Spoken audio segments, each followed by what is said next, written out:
As data scientists, we encounter lots of tedious tasks, and one of the most annoying things in that area is when dealing with file systems on your computer or on the remote machine that you're working with. If you've ever tried to concatenate paths to assemble a new path to save some file or read some file, then you know what I mean. It can be super tedious when one path has some trailing slashes and the other one doesn't, and all of a sudden your code that concatenates the string into a path doesn't work anymore. This kind of task is super tedious but not valuable at all. That's why it's so frustrating when we spend a lot of time working on such endeavors. And this is where the fs package comes in, because it makes this process much easier so that you can focus on the more pressing issues in your coding tasks. And in today's video, I'll show you how that works. Alright, let's do some file management. In my R script here, I've already loaded the fs package as well as the tidyverse package, and I've brought to you a dummy dataset that contains two columns for a directory path and the file names. And these things are supposed to be sticked together. But the problem here is that some paths don't have a trailing forward slash at the end and some do. So if we were to simply paste these things together, then things wouldn't work out. And this is where the fs package comes in, because it makes these tedious mistakes really easy to fix. All we have to do is to create a new column. That's as usual with the mutate function, and in there we can specify that okay, we want to have a path, and there we just have to use the path function from the fs package, and in there we just stick in the things that we want to use. And now if we execute this, we see that everything was combined nicely. You could even modify these paths. For example, you might want to use these paths as input and calculate the path that is an output. And for that, we can use one of the path functions from the fs package. And here I want to use the path extension set function to take the original path and replace it by some other extension. Namely, we don't want to have CSV files here or text files. Instead, we do want to have PNG files. So if we now replace this, we see that our out paths always end in .png. So that's really cool. We can now concatenate strings to create paths really easily without having to worry about the tedious stuff. But the fs package can do even more. It also helps us to find files on our computer. In my directory raw input, I have 3 subfolders A, B, and C containing a bunch of CSV files that I want to use for an analysis. Let's check out what's in this CSV file. Let me minimize my Explorer here so that we can see the CSV file better. Really, these data sets are just files that have column A, column B, and column C in them, and just some numbers. Nothing too fancy. I just wanted to throw in some dummy data so that we can play around with that. The challenge here isn't the data itself, but the fact that we want to load all of them and we have to get the paths for them, but they are all nested in subfolders, and that's kind of annoying. Well, it could be annoying if the fs package wouldn't make that really easy for us. For example, if we minimize the Explorer once again and then check out one of the directory function, we can see that there's a lot of stuff going on. We can use the directory tree to get a feeling for our raw input data, or rather for our raw input directory. Just stick in the name that we see here, and then inside of the console, you'll get a nice directory tree of all the files that are inside of there.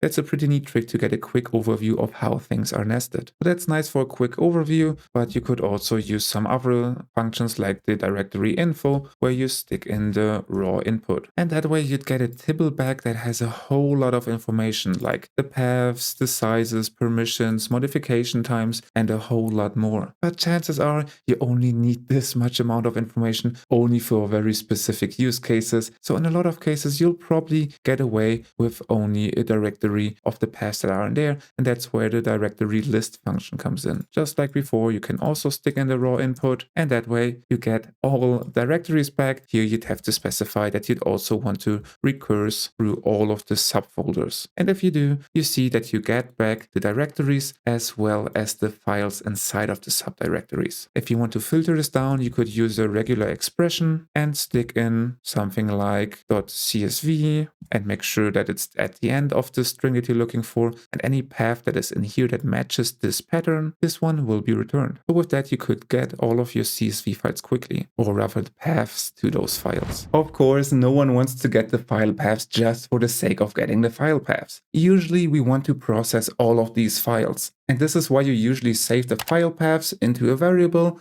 and then pass that variable into a function like map to iterate over all the data sets. For starters, we could iterate over this to read in the data using the map function together with the read CSV function.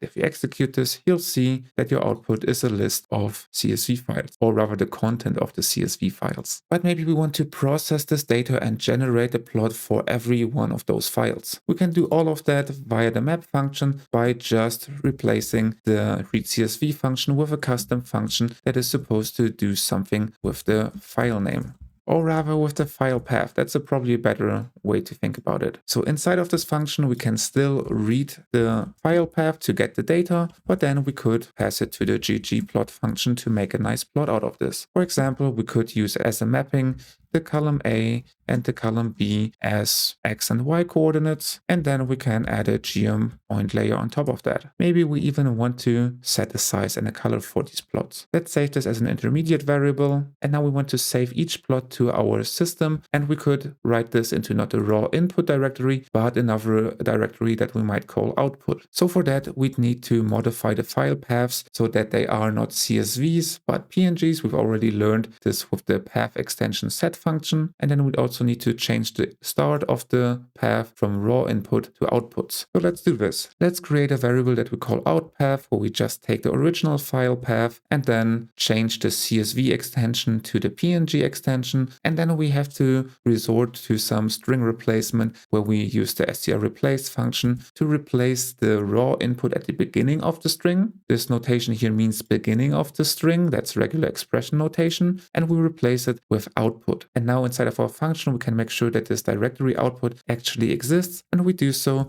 using the dir_create function. And into it, we just need to stick in the path for the directory that is supposed to be created. And here we could just write output into it, but this wouldn't create the subdirectories that we also try to replicate, namely the ones in the raw input A, B, and C. We want to replicate that as well. So that's why we need to get from the out path, we need to get the part that comes before the file name. And for that, we can just use the path directory function and stick the out path into this. And finally, all we have to do now is to call ggsave, which will save the last generated plot into a file name that we specify. And here we can just specify the out path so that the file is created. So if we now run all of this, we see that all of the data is loaded, and we also see that images were created. And since we don't really need an output here, let's just use the walk function instead of the map function. And now we only see the messages from the intermediate functions. Either way, we now can see inside of our Explorer that we have an output directory. We do have the subfolders, and all of them are filled with the corresponding PNG file. And if we open this, we can see that we have a nice little plot in here. I know these weren't the fanciest plots you've ever seen,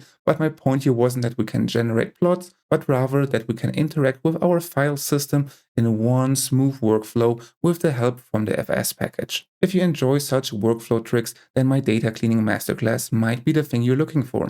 You can check it out via this link here. And if you want to see more of my videos, then you could also check out this playlist here. And now with all of that said, I say thank you for watching, and I will see you next time.